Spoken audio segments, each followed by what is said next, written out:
Алматыда шығармашыл жастардың жастар 9-шы халықаралық фестивальдің салтанатты ашылу рәсімі өтті. Дәстүрлі шара Қазақстан Республикасы тұңғыш президенті Елбасы қорының бастамасымен ұйымдастырылған.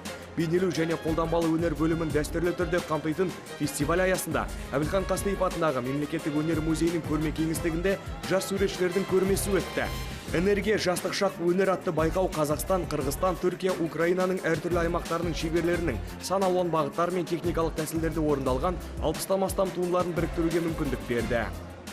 Главная цель фестиваля жастар. Фестивальдің негізгі мақсаты ол жасампаздыққа баулу, өз арманыңды жүзеге асыруға баулу. Әр адамның өз арманы мен мақсаты болады. Осындай шараға келген жас бала Алексей Югудинді, Кристина Кретованы көріп шабыттанады емес пе? Ол білімін толықтырып, жаңа бағыт-бағдар алады.